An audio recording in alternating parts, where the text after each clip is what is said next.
The science shows that we make decisions in our body first. Our brain is just interpreting the signals that our body is telling us.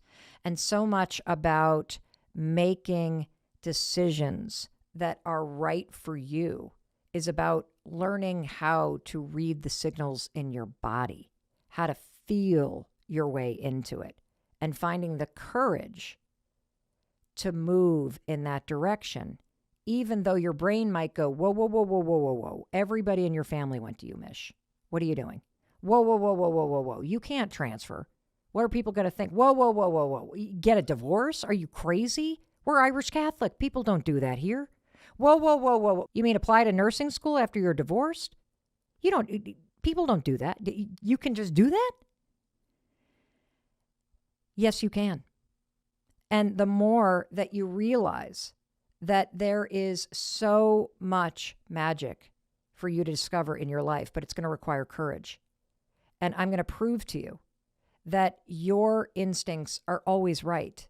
The problem isn't your instincts. And that's why I don't want to talk about trusting them. I want to talk about the fear that you have in following them. Because 9 times out of 10, when you truly tune in and you allow yourself to feel the decision, it's going to require courage because it's going to disappoint people and it's going to require a change and it's going to require you to learn something new and it's going to require you to step away from the pack. And that's freaking terrifying. And that's why we don't do it. Speaking of this metaphor of the 2 tours, I have an incredible story to add to this, but I need to hit pause. Let's hear a word from our sponsors. When we come back, I want to dig into this idea of other voices with 2 stories that will really bring it home for you. So stay with us. Welcome back. I'm Mel Robbins, and we are talking today about finding the courage to make decisions that feel right for you. And we all know we need to, but it's really hard to do it because it requires courage. And I was just explaining this metaphor about a college tour and this university that separated parents from students and how that frees a student up to consider a school and consider their decision without the energy of their parents or the influence of it. And as we were talking about this before the taping as a team, everybody at the table had a story about other people's voices or their own concerns being the cacophony that was causing doubt. And Amy, you had an amazing story about when you used to run a marketing and copywriting agency. And you have to tell this story. Yeah, sure. So my story is that I was in a mastermind, which is kind of like a tour, a bunch of people together doing things with their businesses that that they want to do, achieving goals together and patting each other on the back and like supporting each other. So one day I showed up at the mastermind and I said, you know what, you guys, this is what I'm going to do. This is my next big thing. I am going to make what I made last year in this next month. Wow. Yeah. Well, I had heard that this was like it's a thing that people do. I mean, it's not like it wasn't my idea. I had heard it from somebody else. And it was just, if you want to take your business, and at the time I wanted to take my business to the next level. Mm-hmm. And if you really believe in yourself and you know, or want to find out what's holding you back, you know, try to make what you made last year in 1 month. Can I ask you a question? Yeah. So since we're talking about gut instinct, when you heard somebody say that you can make a quantum leap if you're willing to find the courage to go, that's it. Next month, I'm making what I made last year, next month in my business. Yeah. Did you feel it in your gut? Like, what was the process of even going, I'm doing that? Because that's pretty courageous and bold. You know, I see how you say it's courageous, but at the same time, nobody made me do it. It was my decision. And if I didn't do it, everybody would say, oh, well, of course you didn't. Good try. But I meant when you heard about it. Yeah. Was there something that happened that you remember that was like, ding, ding, ding, yeah. I'm doing that? Yeah. What happened? I just felt like I want that. Quantum leap. That sounds amazing.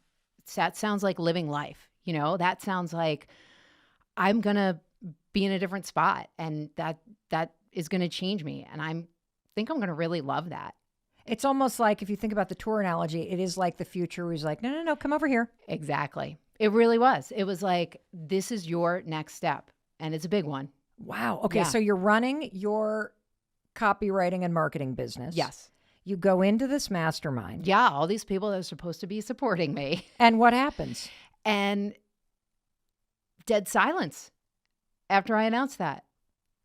Everybody was just like mentally regrouping from what I had to say. And it was just like total silence. And I said, well, I mean, I've heard other people do it, you know? And I was just like, what do you guys think? Yeah. And not because I wanted to know what they thought, but I just was kind of like, why is everybody so silent, you know? And then the voices started talking, and the voices of everybody in my mastermind group. Well, how are you going to do that? I never heard of that before. Why would you want to do that? You can't do that. You need a longer runway. You can't do it next month. How much did you actually make last year? Like, what are you thinking? What is this going to do for you? Why would you want to put that on yourself? And when that started happening, what did you feel? I felt like assaulted almost, you know, like in the sense that I knew that this is what I needed to do. I knew that this was right for my future self. And I couldn't believe that people weren't supporting me and couldn't see that I could actually do this. I really couldn't believe that people were holding me back from it. But there was this one woman. I will never forget her. What does she look like? Her name is Richelle Wright. Okay. She is an American Sicilian. She lives in Michigan. And we love her. She is a ball of fucking fire. Okay. And she said, I think everybody should back off because Amy's actually going to do this. And she basically told everybody to shut up. She's like, I'm taking a different tour. Amy, with me. And that's what happened, Mel, actually, because when she said, really, one of the things that she said that I remember is, if she wants to do it, why wouldn't you let her try it? Like, why are you guys trying to convince her she can't? And I love that, because if I could do it, it meant they could do it. And if I could do it, it meant we all would be a better group because I did it. But look at what they did instead. They just said, no, you can't. Maybe because they didn't want to have to do it. You know, like, did you do it? I did do it. What? I did do it. I mean, like, I'll explain to you what happened. I committed to it, and I'll never forget this. 2 weeks into my commitment to myself and my group, even though they could care less, except for Richelle Wright, I got a phone call from a current client that said, he's a creative director, and he and I work for him, and we kind of work on jobs together. And he said, our mutual client has asked me if you would like to write 10 ebooks in the next month, and, you know, name your price, because she needs this, and she knows you're the person to do it. I will never forget. I was on Route 684 around the Mount Kisco exit, and the phone rang, and as soon as it rang, I saw who it was, and I was like, this is happening right now. Oh my God. It was love super cool. that. Yeah. I love that. It was an amazing feeling. Wow. It was the feeling that I wanted, right? It was that feeling that I was like hoping I would have when I took on that challenge. You know, it's interesting because as you were describing this, I was immediately back in class with Mr. Brown going, you're not going to get in there. Mm-hmm. You better not get your hopes up. And I didn't have the Richelle right. I had to be that for myself. I had to be like, fuck you, fuck off, watch me fucking do this. And you have to do that for yourself because it's a gift. I remember we just started a walking group here in Southern Vermont this morning, and there were like 25 women that showed up, and there was this one woman that was super cool. Well, everybody was cool, but she was telling the story about how she recently went back to nursing school after getting a divorce. And it was because she had a Richelle Wright next to her was like, well, you want to be a nurse? Just go back to school. She's like, that's all you need to do? Mm-hmm. It is. Because when somebody says, just go back to school, or just get the divorce, or just change your job, or just move, they are saying, come on this tour. Yes. And for that moment, you allow yourself to imagine what life would feel like. And that's what the yes feels like. Yeah. And all those people in my mastermind group, they didn't want to be open to that. For me, and maybe even for themselves too. I think we don't do that a lot. We don't say like, what's possible now? We say like, well, what's the next fucking thing I got to do?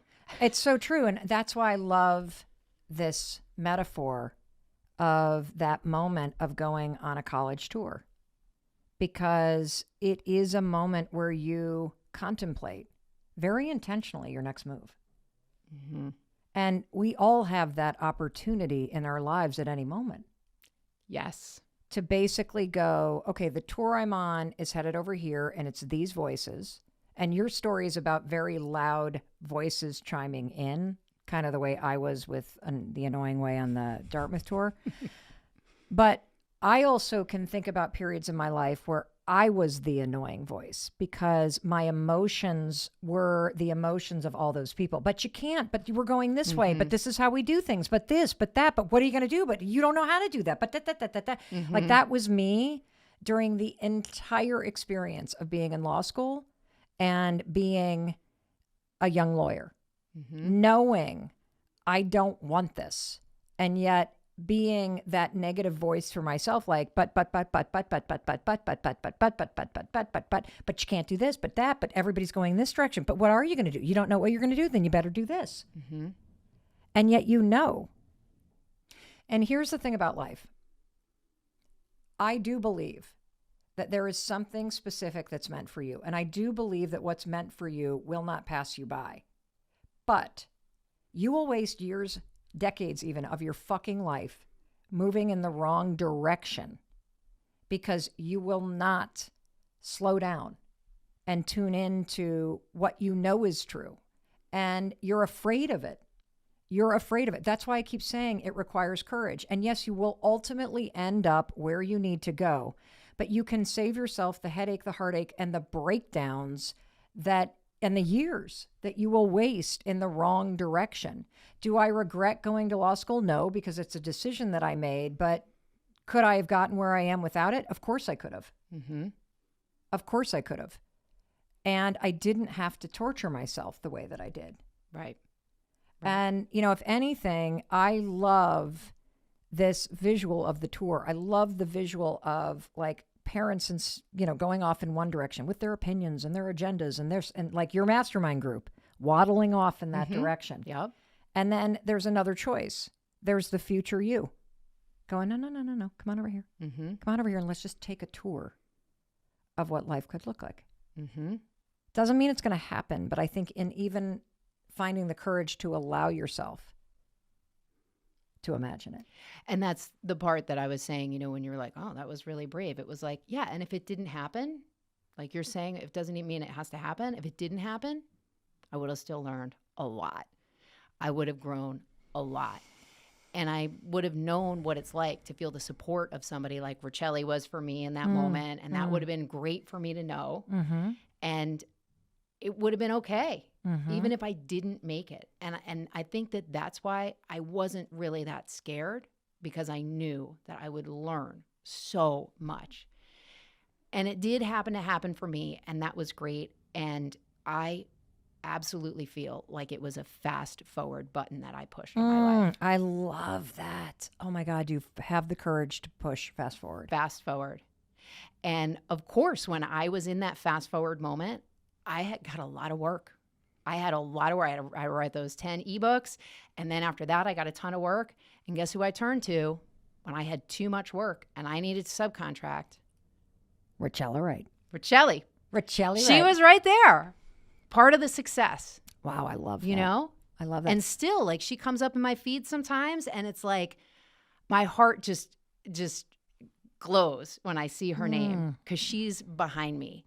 And you know what's cool, everybody, is I want you to also realize that you may be on a tour with your own negative voices, or a tour with critical voices, or a tour with parents or friends or family that's influencing you to stay somewhere that you know you're not meant to stay.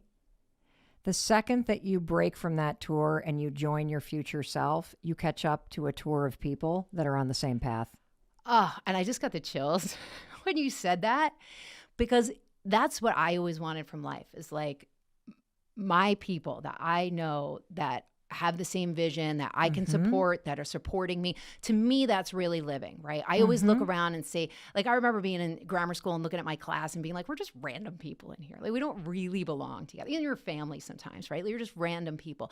And I always love to be in the company of other people that are just in the same jet stream that I am, you know, like in the same, on the same inner tube, kind of. Yes. You know, it's interesting though, because I think it's more often than not that the voices that you're hearing are the ones that you're making up. So as we were talking this morning as a team, Cameron on our team was also sharing a story about how she applied to Indiana University and knew immediately as she was dropping, not for me, like way too big. It's too far away. Fuck. Yeah. And the voices that kept her there were her own concern and fear. Same as me in law school. What are people who transfer are losers. What are people going to think? You know, they're all going to judge me. And the truth is nobody is going to. And she, even when she was telling that story, her dad said to her, well, you can transfer. And she just swatted that away. It's like, I'm not transferring. I'm not doing People that. are not going to do that. That's your own story. Same thing that I did to myself in law school. And that sets up the story I want to tell you, because I think whether you identify with Amy and you have people around you saying you can't do that, or you identify even with the experience that Oakley's with, where everybody's weighing in on the decision and everybody's asking and there's a ton of pressure and you got to just tune it all out. A lot of us struggle with our own voices, our own insecurities, our own fears. It's not even that other people are telling you what to do. It's that you're so busy looking around and being concerned and making up stories about what other people are thinking and about your own emotions that you can't, settle yourself down and be honest with yourself about what's actually not working and what you really want. And B, Lord knows you can't find the fucking courage to do what you know you need to do. And for me, that is Mel Robbins circa 1990 to 1990. Shit, it was a long time. It was 1999.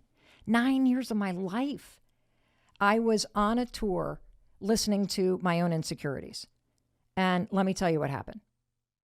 In fact, when I was our son's age, I was an emotional wreck. And that's one of the things that I want you to understand about decisions, that we make decisions, like it or not, with our emotions, that you feel your way into every decision. And I'm just going to prove this to you really quick with some science before I tell you about circa 1990 to 1996 Mel Robbins, okay? There was a famous researcher named Damasio. He's still alive. I don't know why I'm calling him in the past tense. And he had this incredible body of research. It's literally one of the most cited studies in decision making, where he basically figured out that we don't make decisions with our brain. We make decisions with our body. And I'm going to give you a super simple example. I don't need to explain the science. We will link to it in the show notes if you want to read all this stuff. But Damasio is the guy that everybody cites. But I'm just going to give you an example out of your own life. If you are sitting at a restaurant and you're looking at a menu, how do you make a decision about what you're going to order? Now, for some of you, I know you're like, I got to wait till everybody goes last, and I always order last, and I got to see what everybody else does. But at the end of the day, if you're looking at a menu, and let's just say you're like, okay, do I get the pizza? Do I get the burger? Do I get the wings? Or do I get the salad? Ultimately, there's this subconscious moment where you drop out of your head into your body and you ask yourself this question: what do I feel like eating? What do I feel like eating? Now, I realize if you're the person that goes last, I'm often the person that goes last because I like to eat a lot of different things. So I like to wait and see what my husband has ordered. That way I know that I might order something different because that way I can feel like eating two different things. So it sounds like I'm using my mind, right? Not really. Because by the time it gets to me, what do? I go, oh, he had the burger. I feel like the salad. You always consult how you feel. Do I want to go to that party tonight? I feel tired. Nope, I don't. And oftentimes when you have to make a decision that is for your higher self, you got to push through negative feelings, don't you? You got to join in with the future you that knows that getting out of the house and going to the party, once you get there, you're going to feel great that you went. It's getting out the door that doesn't feel good. You got to step onto the tour away from your feelings and with the future you. You got to be your own tour guide at times. So I'm going to go back to that thing that happened at that school where they separated the parents and the kids. Why? Because that school's smart enough to know that when a kid is around their parent's energy completely fucks with the kid's energy. And the kid starts acting in a way that will make their parents happy. And the kid starts turning around and going, what do you think? What do you think about this? How do you feel about this? Instead of tuning in, how do I feel about this? That's what you need to ask. So let's get back to Mel Robbins, the disaster when it comes to trusting your gut. So when it came time for college graduation, I didn't have a job. And all of a sudden, everybody scatters. Nobody tells you this part about college, that you're like with this pack and then boom, everybody scatters. And you're like, oh my God, where's everybody going? I didn't know what to do. I just panicked. And so I became such a reactive decision maker. Remember how I said, if you're not careful, your emotions make the decision for you? My main emotion was, I'm fucked. I don't want to be left behind. Oh my God, I don't know what to do. And so I just lurched at my boyfriend. He had a job at the Fed in DC. I went with him. I get there. I have no idea what I want to do. So I go get a temp job. The first job they put me in is working for a big law firm in Georgetown.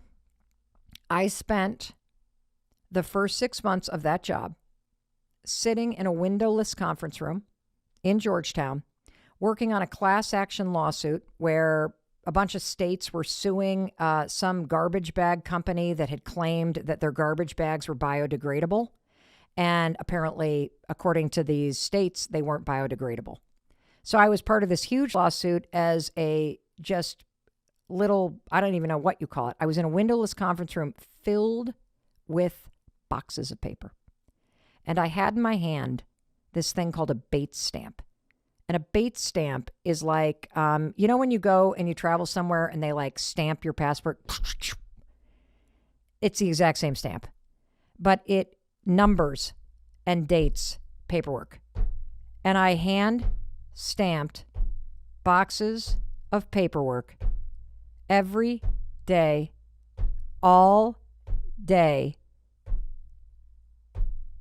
for months. I hated that job. I had so many paper cuts. I was bored out of my mind.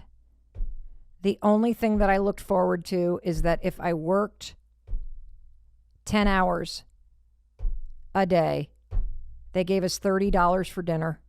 And so I worked every day to get that damn free dinner. And I just stamped and stamped. And I swore to myself I would never, ever work in a law firm. But then something happened. Everybody I knew started applying to graduate school. And I thought, I don't want to be left behind. Emotions. Did I ever stop and intentionally go, what do I want? No, I did not. Why? Because I was looking around. I was on a tour with everybody else. I was so busy going, what is everybody else? Do they like this school? Are they going to school? What am I doing? What are we going? Where are we going, everybody? I don't know. And so I applied. Where do you think I applied, everybody? Law school. Even though I knew deep down, if I fast forwarded and I looked at what my life would look like, every single lawyer in that law firm was freaking miserable. You could tell they were miserable people. I was miserable there. I knew that I wasn't going to be happy, but I was so driven by my emotion. I just started doing and reacting and panicking, and I followed everybody else. Because everybody else in that windowless conference room, Bates stamping, they were applying to law school too. I'm on the tour with these people, so I'm going. So I get to law school. And here's the funny thing. I got waitlisted. And I knew I was relieved. But again, the emotion, I'm on the tour with everybody else. I'm not stopping to consider what's actually going to work for me. And so I do everything I can to get off the wait list. And I go and I get to law school and I'm like, I hate this. I hate this so much. I get panic attacks before I go to school. Maybe that's a sign that this isn't a place for me. Not for Mel Robbins. Why? Because I'm still on a tour with everybody else. I'm still sitting in these classes with everybody else who seems to like this. I don't like this at all. I'm having nightmares at night. I'm having panic attack after panic attack. Do I quit? No. Why? Because I am not able to center myself.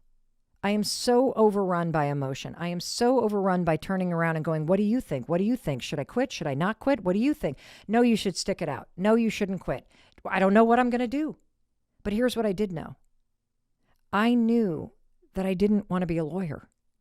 I knew that I didn't see a future doing this. But I kept at it. Why? Because I was so influenced by everybody around me. And it's almost like when you step into a current like that, it's like jumping in the Colorado River. You start a major and all of a sudden it takes you down the river. And it feels impossible to swim against the current, but it's not. It's not at all. But it takes courage, doesn't it, to say this isn't for me. It takes courage to go, I don't want to work for a law firm or the attorney general this summer. In fact, that freshman year, there's this kind of infamous story about me that I got a job with the Michigan attorney general after my first year of school because, again, I didn't know what to do. Everybody seemed to be doing this, and I didn't want to swim against the current. Why? Because it takes courage. But I got into this job, and here I am, driving 45 minutes each way from North Muskegon, Michigan to Grand Rapids, Michigan. The entire drive, I was so anxiety-ridden that I don't remember commuting for an entire summer. I was that out of my body.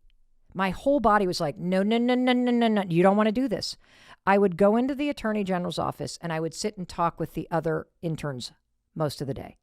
The attorney general pulled me aside and gave me this huge research assignment and said, I want you to do a research project, Mel, where you research all of the recidivism rates, meaning the rates of return to jail among people, felons, because I want to kind of understand what types of crimes have people returned to jail. I want to know the recidivism rates so we can understand what programs are working and aren't working. I didn't crack a book. I didn't do the research project. I ghosted the Attorney General of Michigan. Near the end of the summer, I walked into work. I got called into his office. I made up some lie about how the project was going, and I left. I ghosted. I quit. I literally ghosted before ghosting was a thing. I'm not proud of this, by the way. I, again, was undiagnosed with anxiety, undiagnosed with trauma. I was in the wrong place, and my body knew it. And that's the other thing. If you continue to go on the group tour and you continue to ask people, what should I do? What should I do? What should I do? You will waste decades of your life doing the wrong thing. And ultimately, your body and your spirit will have such a revolt that you will be forced to confront the truth, which is you were not meant to be doing that thing. And you knew it, but you stuck with it because you didn't have the courage to do something else.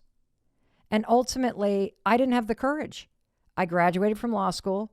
I ended up getting a job as a public defender. I actually loved that job, oddly enough. But we then moved to Boston and I was back in a fucking law firm. I could have worked anywhere else, but I was back in a fucking law firm. Why? Because it seemed like the easy thing to do. That's why I'm saying that trusting yourself, slowing down enough to go, wait a minute. How do I feel about this for real? Do I really see myself here? If I fast forward and I go on a tour with my future self, I take myself on a tour of my life. Is this the life I want? Because if it isn't, you will know. And that's why I keep saying it's going to require courage. And what ultimately happened for me is I didn't get courage. That's not even something that I can tell you that I got. What happened is I got pregnant and I had a baby. Her name is Sawyer. She's now 24 years old. And when I was on maternity leave, I had such a mental health breakdown that I finally got clear that I could not go back to that job. And that's all you need. See, you don't need to know what direction you need to head toward. You don't need to know where it's leading you, because I didn't know what I wanted to do with my life. That kind of clarity I hadn't had yet. I just finally had the courage to say, I can't do this anymore. The gig is up. And remember what I also said? You hear the no louder than the yes. And so if you're sitting here going, my future me has to take me on a tour. I got to tune out what my spouse thinks, what my boyfriend or girlfriend thinks, what my family thinks. I got to fast forward and I got to ask myself, do I picture myself in this life a year from now? And if the answer is no, you damn well better get on a tour with the future you and start feeling out what do you want to do. And all you need to know is not this, not this, anything but this. Anything but this. And so I said, anything but this. And then you get into reality. And it's amazing what happens when you have a problem to solve. See, you're a great problem solver if you give yourself a problem to solve. And the problem that I had is, okay, if not this, then I got to find something that'll pay me $60,000 a year because I got a mortgage to pay. And I don't have a trust fund. And if I can find something that I can do for $60,000 a year that's not the law, I've just won the jackpot. And so I took myself on the tour with the future me who was not working in a law firm. And I'll tell you what, I have never hustled so fucking hard in my entire life. It took me 4 weeks flat to network my way into a job that paid $55,000. And that was good enough for me because I figured I'd do odd fucking jobs for $5,000 to cover the difference. And that's how I started to find the courage to follow what was true for me. So whatever wake-up call you're having right now, because I think you're probably realizing there's an area of your life where you are literally kind of surrounded by loud voices, whether the loud voices are your own fear or your own story or the voices of your parents. I remember when we were going to move to southern Vermont, and one of the things that I was really worried about is my mom and dad, because my mother-in-law lives here and, you know, we're going to be living close to her, and my folks are in Michigan, and I know my mother does not like this state for various reasons. And I just thought, oh God. And, you know, to their credit, they have been very supportive of the move, but I was on the tour with them, weighing the decision instead of being on the tour with myself. There's my dog barking. I can hear him in the background. We're up here above the garage in southern Vermont. And so you got to notice, when are you turning around going, what do you think?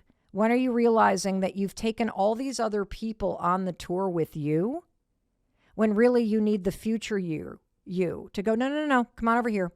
Let's just kind of time travel forward. Let's consider this decision of going back to nursing school. Let's consider this decision of stopping the crying and stopping looking backwards. And we're not doing that anymore. Let's consider what it looks like if you start to put your life back together. Let's do that. And it's not easy. I'm not saying this is an easy thing to do. I'm saying it's the thing you need to do. There's a difference between something being easy and something being right. So how do you make a big decision, right? So it's a decision that sounds like he's going to accept a new job, but it requires him to move to another state. And notice what he said. I want it, but I'm afraid. This is the perfect question for right now because you would actually use do it anyway. You see, the thing about the way to make decisions, this is my decision-making tool. I don't think we haven't covered it yet in this, but for those of you that have followed me for a while, you know that I have this decision-making tool. In fact, we talked about it in the journaling method. So, you know, in the journaling method, if you go back to videos 9, 10, and 11, and if you look at the journaling method that we talk to you about. And look, I want to tell you something. I'm not asking you to buy this. In fact, please don't buy the 5-second journal. We don't have any more in stock. They're sold out around the globe. We'll print more. Do not buy this. I'm not doing this training to ask you to buy anything. I'm showing you this because for those of you that don't have the journaling method in front of you, if you go to 5secondjournal.com, 5secondjournal.com, if you go to 5secondjournal.com, what you will find is a ton of free templates that will show you the journaling method for free. You don't ever have to buy that. I'm telling you not to buy it. I want to be very clear. The reason why we're doing these trainings is not to get you to buy something, okay?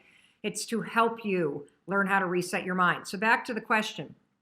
The opening thing in the journal. Do I have one that's open here? Because then I can, well, I'll just open this one.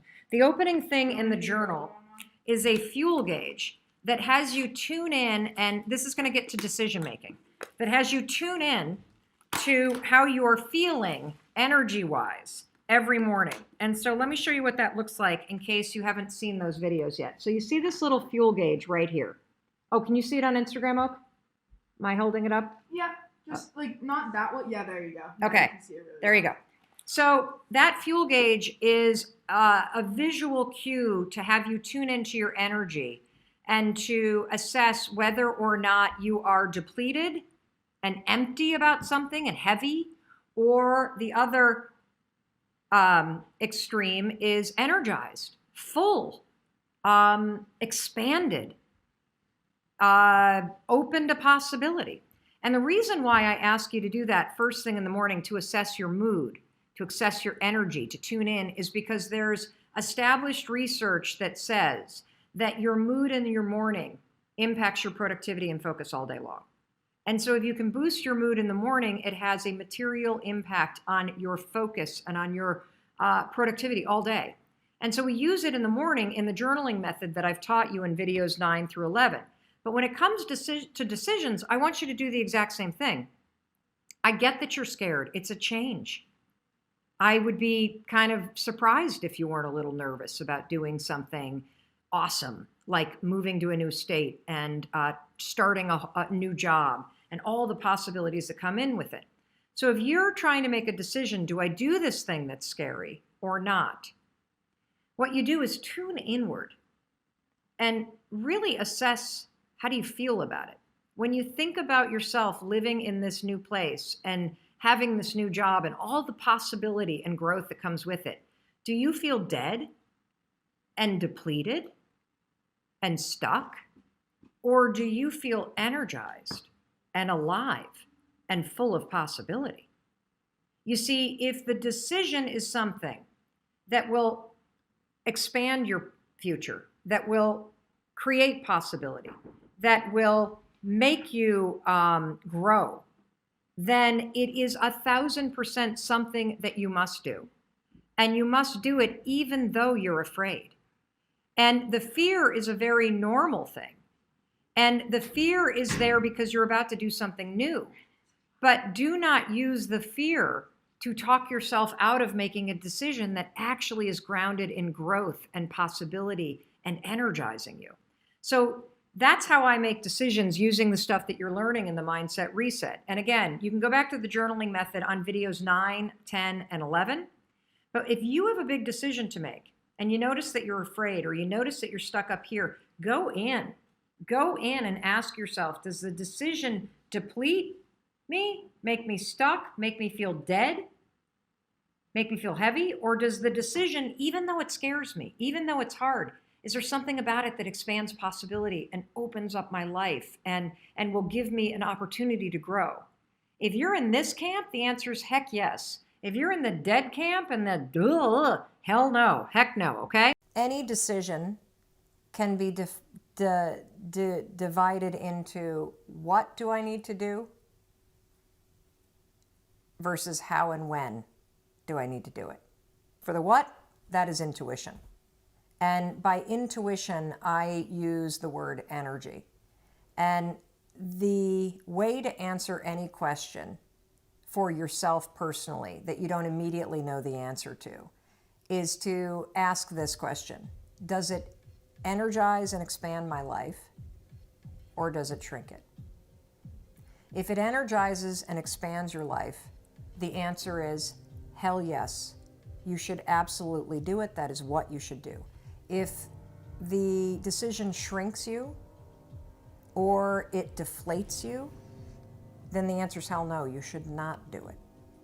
This is an incredible tool to use in deal making, by the way, because I'm in the middle of negotiating a massive media deal at the moment, and it's something I've always wanted to do. Yeah. And when you're negotiating for something you really want, whether it's somebody that you're dating or it's a salary or whatever, in my case it's a massive media deal, you can get really ego driven, right? Right. And you can start to get very attached to the deal or to the person or Yeah. to the whatever. But you have to stop and ask yourself, is this deal or this person actually expanding Right. and energizing me? Or are there aspects of it that deplete and shrink me?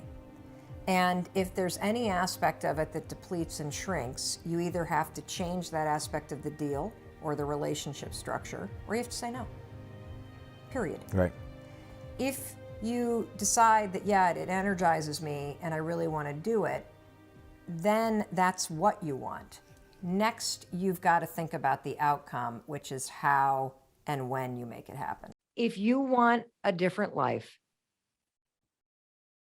start making different decisions. Stop bitching about what's not working and get to work working on it to change it. You are in control of so much more than you are willing to admit. I'm not suggesting that it's easy to change your life. It takes time. It takes discipline. It takes commitment. It doesn't happen overnight. You got to fight for it. But you have a choice. Every morning when you wake up, you get this. You get a blank fucking page. You get to decide whether or not you're going to hit the snooze button 5 times and you're going to wake up a hot mess and you're going to make all the same decisions that you made today. Or you can decide that today is the day I am changing my fucking life, because I am changing the decisions and the patterns of behavior that I engage in. I am going to get up when the alarm rings. Instead of racing into my day late, I'm going to take a minute and make my bed, because that one small thing of getting up when the alarm rings and then taking a minute and making your bed so that you have one thing done, so that you have one less thing of clutter. And then I'm going to walk into my closet and pull on my exercise clothes, because damn it, I know I'm in a better mood when I take a walk outside. Mm-hmm. And once these clothes are on, it's one less thing that I need to do, and it's going to remind me. And then I'm going to walk into that bathroom, and I am going to brush my teeth, and then I'm going to high five myself, even though I hate what I look like, even though I don't like what I weigh, even though I have so many bills to pay that it's overwhelming. And I focus on the regrets, but I am going to high five myself because I am committed to silencing this shit in my head. I am tired of listening to my mother's voice. I'm tired of listening to my father's voice. If you want to change your life, you are going to have to fight like hand-to-hand combat all day long against the current patterns that you have that are making you miserable. And what are those patterns? Those patterns are criticizing yourself.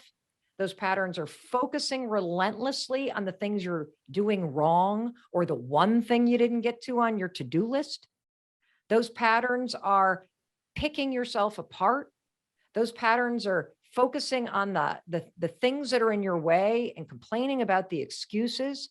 Those patterns are obsessing about the mistakes that you've made in the past. And what do you need to do to break these patterns? Well, by God, number one, you've got to stop labeling yourself, and you've got to start identifying, labeling the behavior that's making you feel broken. Number two, you need to start focusing on all of the amazing things you do right. You got up, you get a high five.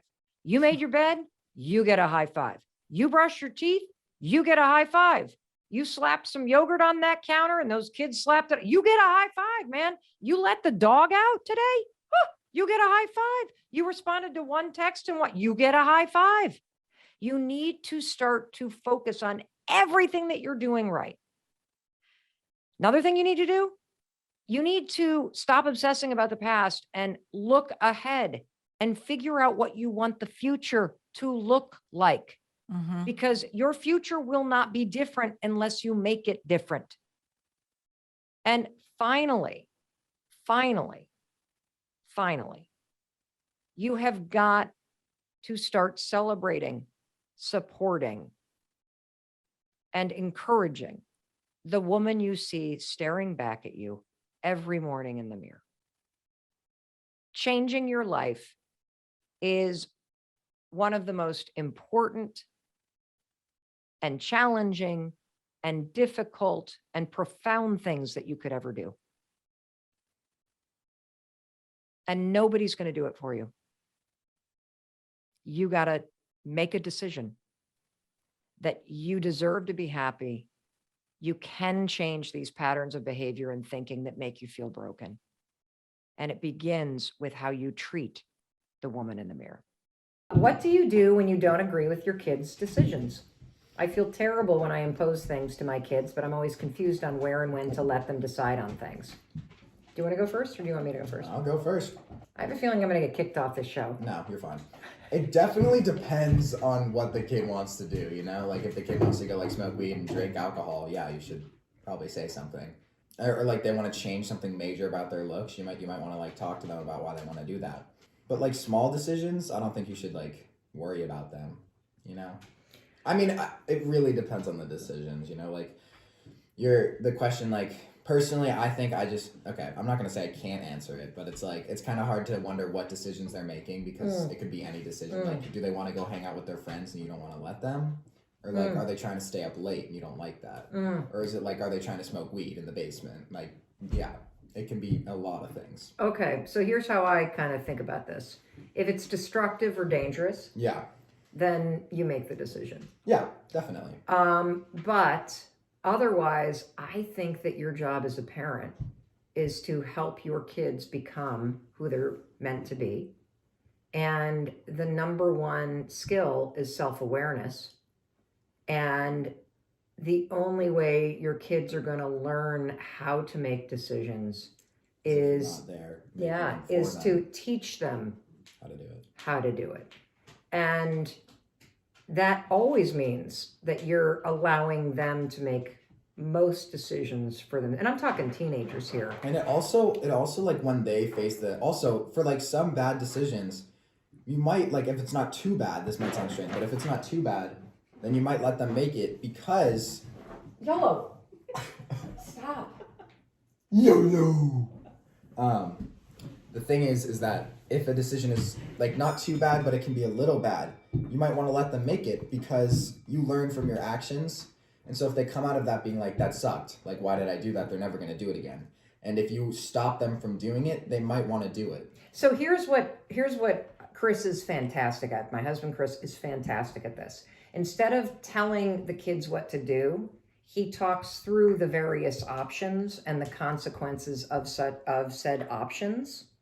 Because I think that's the art of decision making. Well, this is what has changed the way that I parent. And you're going to hear me say this all the time. I always ask my kids, do you want advice or do you want me to listen? And if there's something that Oakley wants to do that absolutely is not the smartest thing to do, like let's say that he's got a ski race on a Sunday morning and a bunch of his friends are having a sleepover. What I'd say to him is, well, you can make the decision, but I want you to think about what's going to support you.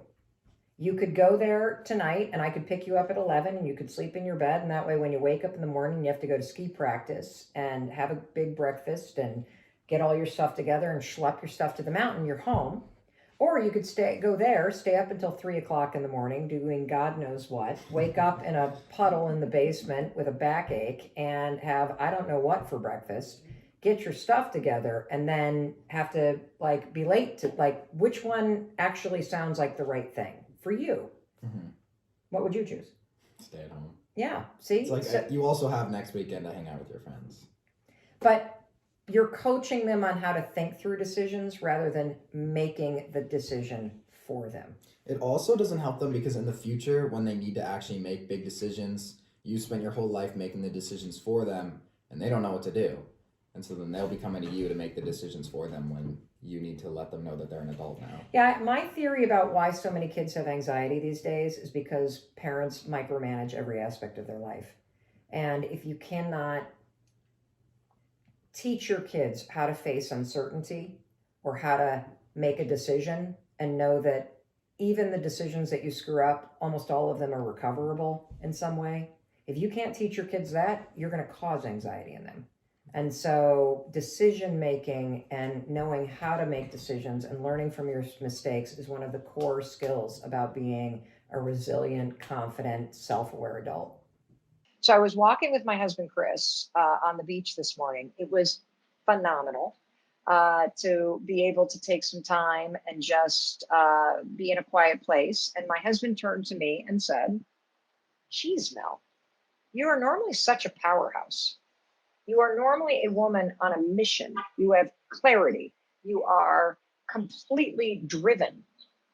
You are so indecisive right now. Like you are spinning like a top." Now, can you relate to this? Do you feel like you're more indecisive or overwhelmed than ever before? That is me right now. And I know why. The reason why I feel incredibly overwhelmed is because I have intentionally and strategically made the decision to launch an entirely new chapter. As of this morning, the home that Chris and I raised our kids in for 24 years, I have lived there almost half my life. I've lived there longer than anywhere else in the planet. We have put our amazing antique farmhouse on the market, hopefully for another amazing young family to come in and enjoy. I am making major changes in my business. I am looking to hire an executive producer for a new podcast that I am launching. We've not announced the partnership yet in terms of who's distributing it, but we're creating the whole thing in-house.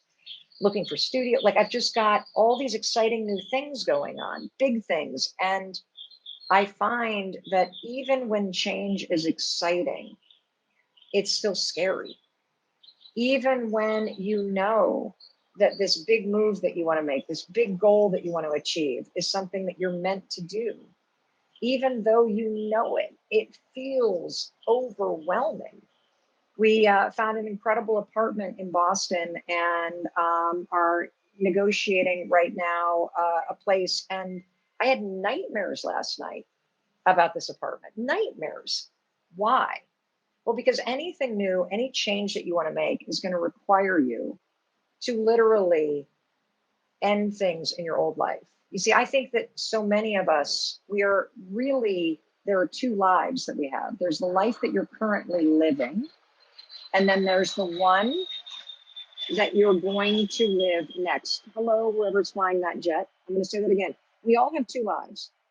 The life you're currently living and the life you're going to launch next. And when you're in the middle of thinking about changes and making big changes in your life, I feel like it's almost like you're walking across a suspension bridge as you're building it.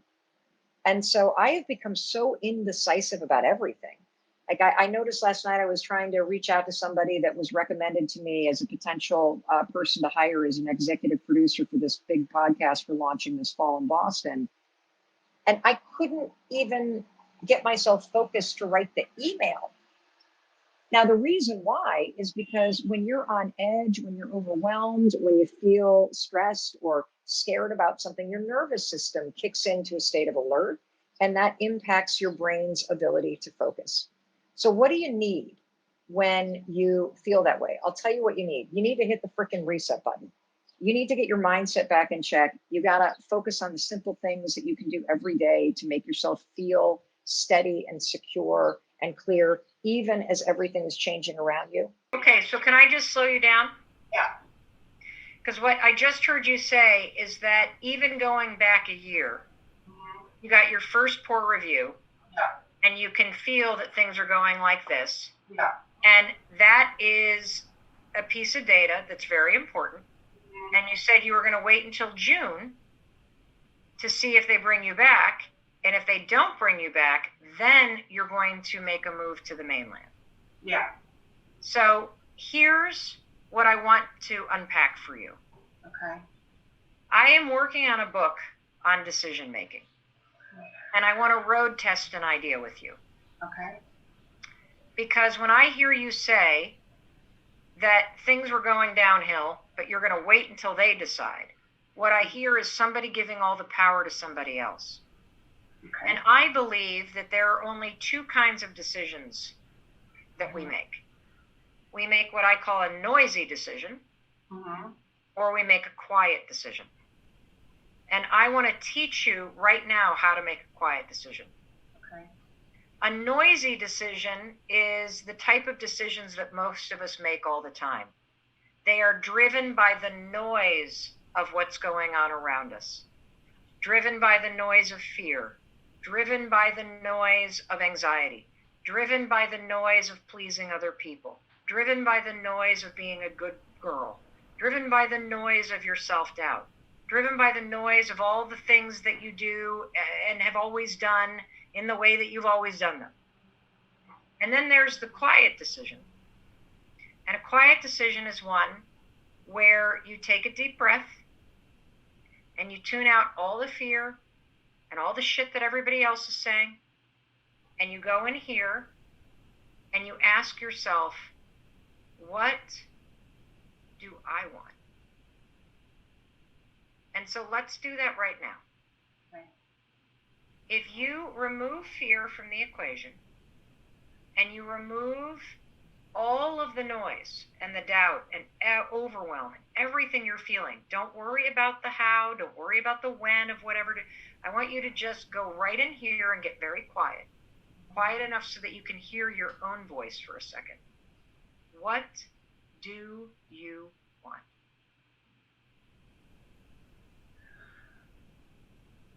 This is what I was thinking about late last year, when I started doing Best Decade Ever.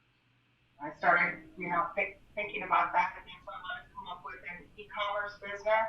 And I've been studying towards that because I want to have time freedom, especially at my age.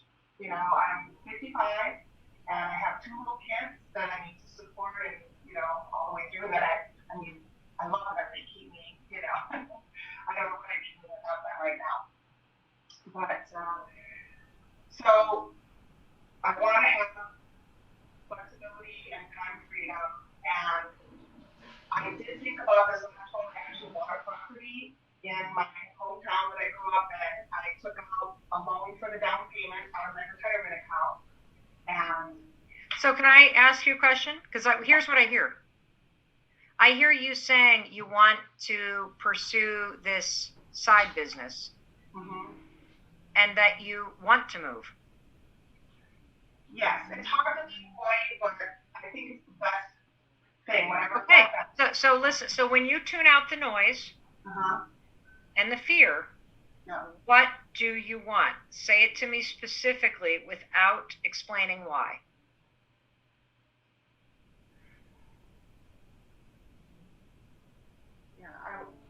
I want to move, and I want to move and start a new life, start over again. Terrific. Okay, there you go. There's your decision. Yeah. So fuck what this company does. Yeah. You want to move. Yeah. And that is a quiet decision. It's a decision that chooses you. It's a decision that comes from courage. It's a decision that is purposeful. And so now what we do is move into the execution part of that decision. We have decided you're moving. Okay. So when are you moving? I think August, September latest. I want you to pick a date. Okay.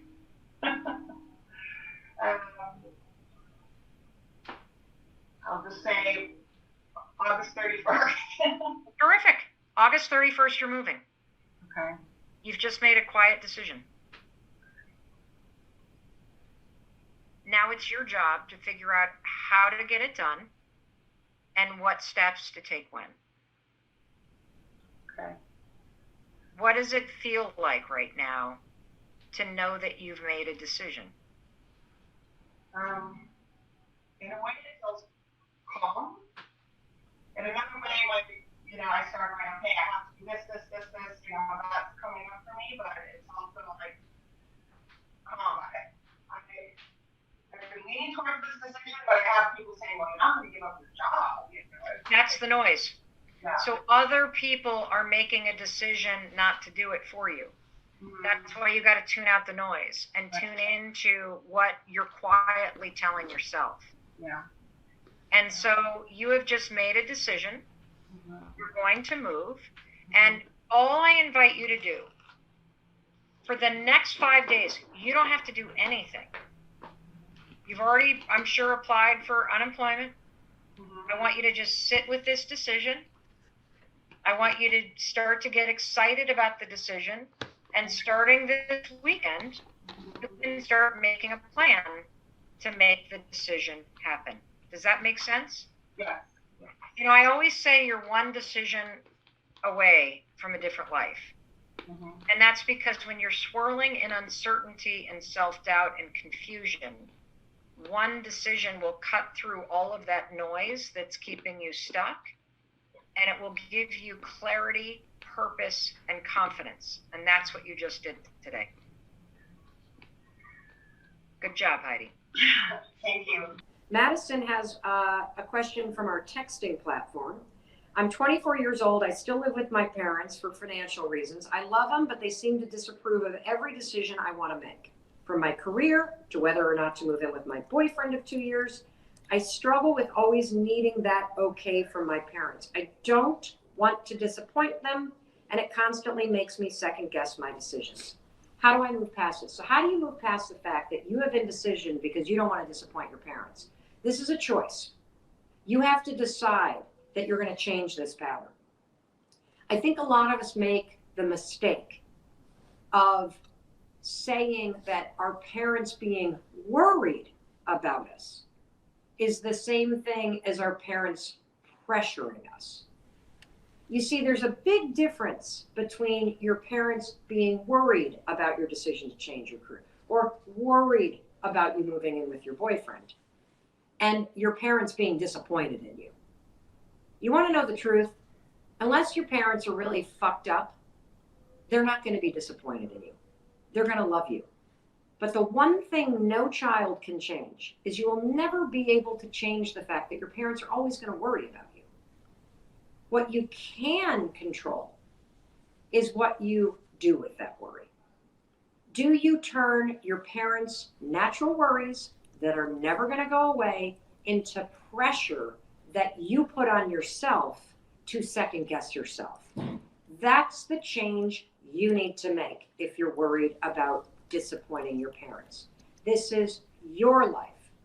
You have to learn how to make decisions that empower you. You want to know why? Because you're the one that's going to be left with the consequences of your decisions, not your parents. The only time your parents get to vote on what you're doing once you're an adult is when they're paying the bills. That's the only time they get to vote. If you're independent, if you're able to pay your own rent, if you're making your own money, if you contribute in the house that you live in, you are fully responsible for the decisions that you make. And that means you're also fully responsible for the consequences of those decisions. And so, Madison, there's no simple fix to this. There's a decision to make because your parents are always going to worry about you. You've got to decide you're not going to allow that to turn into pressure. You've got to decide that you get one shot at this thing called life, and you are going to make decisions that empower you. And when you start to make decisions that empower you, something funny is going to happen. You're going to start to feel more in control. You're going to start to feel happier. You're going to start to feel like an adult. And your parents are going to see you taking responsibility for your life. They're going to see you standing behind your decisions. And guess what? They're going to start to worry a little bit less.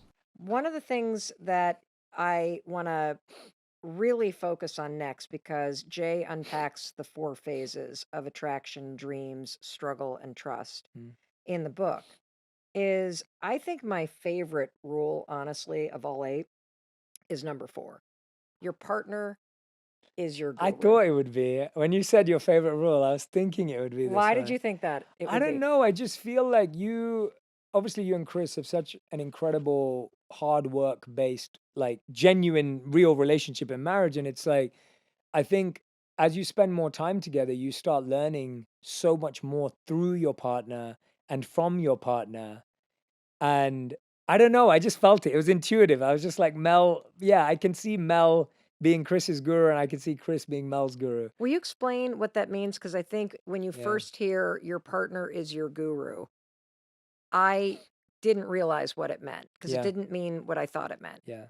And I want to encourage people to understand that this step comes as you deepen a relationship. This Mhm. isn't something you want on day one. Like if anyone's listening to that rule and you don't read the book and you're thinking, oh yeah, my partner's my business mentor or they're my coach or they're my therapist. Like that's not what I'm talking about Right. at all.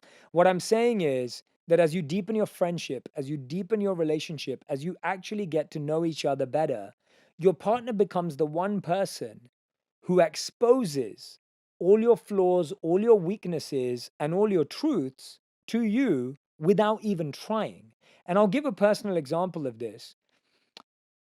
When I first met Radhi, I didn't have anything. I didn't have a job. I was in $25,000 worth of debt. I didn't have any job offers or prospects. And I was being rejected by 40 different companies during the time we were dating. And so I would tutor economics and subjects that I was great at college and university to students, save up to pay for our dates. And I always felt intimidated that we'd go on dates and I'd be with her friends or family and they'd be like, well, Jay, what are you doing? What are you up to? And I really had no answer because I'd just come out of being a monk, and surprise, surprise, no one wants to hire a former monk. And then it was really interesting because as my career took off, and I've been with Radhi obviously since before, and then as my career took off, I started to hit these external milestones. Yep. And I'd hold them up almost, not physically, but mentally. I would hold them up and I'd be like, Radhi, love me for this. Look what I just achieved. I did this. Love me for this. And she wouldn't love me more for that.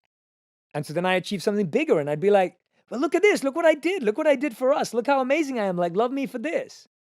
And she didn't react differently. And so then I kept going and then I held it up. And it was at that point I realized there's only 2 truths. Either my wife doesn't love me, which I know wasn't true because she'd shown Right. me love in so many ways, Right. or that there was something I was missing. And so what I realized was I was trying to get my wife to love me for what I achieved when she actually loved me for who I am. Mm. She didn't teach me that by getting out a whiteboard and drawing bullet points. She taught me that by loving me only for my essence and who I was. So every time she would acknowledge me or appreciate me, it was not about the views or the downloads or the amount of people that were commenting. It was that was never the stuff she congratulated. The thing she congratulated was, I really love what I learned from you in that moment today. Or I really loved how you dealt with that challenge. Or I saw that you were being criticized for this and I saw how you responded. That's what I love about you. So just in the way she loved me, she was teaching me how to love myself. And I think that your partner's the only person who can do that for you because they know you so intimately. But the interesting thing is, a guru, in the way I learned from a guru and ashram, in the way I studied, gurus don't judge. They don't critique. They're compassionate and empathetic. They don't complain and compare to show you your flaws. They reflect the truth back to you just by being present with you so that you can see yourself. And so a guru isn't a partner who's telling you what to do or manipulating and controlling you, because that's ownership. That's not a relationship. And I think people. Hold on, everybody. There was another one. The monk is in the house, dropping the wisdom. I love making you laugh. Oh gosh, you make But- me laugh so much. But Yeah. you just said that when somebody's controlling you and when somebody is, I would even add in nitpicking, criticizing, Yeah. manipulating, judging, being cold with you, silent treatment, that's ownership. Yes. Will you talk more about that? Because I Yeah. think there's a lot of people listening to you right now going, your marriage sounds amazing, Yeah. and my relationship sucks. Yeah. Because I do not have a partner that is like that. I have a partner that's criticizing me. I have a partner that is doing all those things that make me feel bad. Yeah. So talk to that Yeah, person and yeah. this notion of partnership versus ownership. Yeah, absolutely. And so we come into relationships based on the imprints that our parents gave us, as we talked about before, or even our first partners gave us. And we also have so much inside of us that's unresolved that comes out in 4 ways. And these 4 things are comparison, criticism, complaining, and control. We think that if we do these 4 things, we feel better about ourselves, our partner may change, and overall, this is the language we've learned in how to talk to anyone. Right. And so what we do is we compare them to someone else, thinking that if they know what one of our friends did for their anniversary, then our partner will get their act together. Yeah. No one in the history of comparison has ever changed their life because they were compared to someone else. It's true. You don't make someone act better by making them feel inferior. It doesn't work that way. People act better because they feel inspired to, they feel called to, they feel energized in their life, but we try and use comparison. If someone else is trying to control you, it can often come in the form of care. It can look like care, but it's actually control. And there's only one way to know. Is someone giving you care in the way you want to better you, or are they doing it to make you more comfortable and convenient for them? Are they telling you what to wear? Are they telling you which of your friends are a good influence on you? When you hear that, you think, oh, they might actually care about me. They might actually care about me because they're telling me these friends are a bad influence, these friends are a good influence. But wait a minute, I've never actually told them what I even do with these friends. I've never even told them. And by the way, I did some of this when I met Radhi. When I met Radhi, I would look at some of her friends and I'd think, well, I don't think they're a good influence on her. And even if it came from a place of care, I realized that wasn't my position. Some of these friends had been in her life far longer than I'd been in her life. Wow. That whole paradigm of ownership versus partnership. Mm-hmm. Like, I hope that's a ding, ding, ding, ding, ding, ding, ding, ding, ding. Yeah. Is somebody controlling you and trying to change you and own what you're doing? Or are they truly in partnership, supporting you with your goals Yeah. and hearing you? And it applies the other way too, Mel. I think a lot of us who are in personal growth, who are in self-development, we have a bad habit of wanting to improve our partners, but not in the way they want, in the way we want. The amount of people that come to me and say, Jay, I'm like really begging my partner to read your book. And I'm like, please don't. Like, please don't. I mean it because I want you to actually stay together. And maybe what they need to do is they need to watch one of my interviews with an athlete they love. Maybe that's what they need to. Maybe Right. they don't even need to learn from me. Maybe they need to learn from a completely different person maybe it's one of our friends, maybe it's someone else, maybe it's someone from decades ago. The point is, are you trying to get them to the next step in their journey, or are you trying to get them to the next step in your journey? Oh, okay. Hold on, everybody. Did you just hear that? Because that is Just literally, make me laugh. that's it. No, Yeah. but so like Yeah. I really like to stop Yeah, no, it's because beautiful. You do it so well. I You just do it so well. want everybody listening to get the wisdom that you are weaving together, because I think that's it right there. Are you trying to get them to step forward? You said it better. Yeah. Something And about like you're I was saying, are you trying to get them to the next step in their journey, or are you trying to get them to the next step in your journey? So you may love listening to me and Mel, and that's beautiful, and I love that. And if your partner loves listening to me and Mel too, awesome. But chances are they might like learning from a different voice and a different coach and a different teacher and a different guide. And guess what? That's okay, because what inspires them may be completely different. I've had clients before where I'm working with the wife or I'm working with the husband, and they want me to work with each other. And I'll say, if they want to, if that person wants to learn from me, I'm all for it. But we have to allow people to select their own mentors. We have to allow people to select their own path. And by the way, I'll give an example. There's a couple that I know, and one of them finds knowledge and learning to be what growth means to them, Mm-hmm. and one of them finds service. So one of them will happily go to a soup kitchen, a homeless shelter, and help out every week. And to them, that's growth. And to the other person, reading books, listening to podcasts, trying to study and be better is their form of growth. Now, could we honestly say one is better than the other? No, it's just two different paths, and probably they'll cross at one point if we don't push the other person away. But sometimes we push away the other person so far that our paths of growth never get to come together. Yes, and I think you also have to be present enough to know when someone that you quote love is pushing you off your path. Mm-hmm. That you're busy supporting them on theirs, but they are not meeting you halfway. Hey, it's Mel. Thank you so much for checking this video out. And if you like this one, I have a feeling you're going to like this one too. I'll see you there.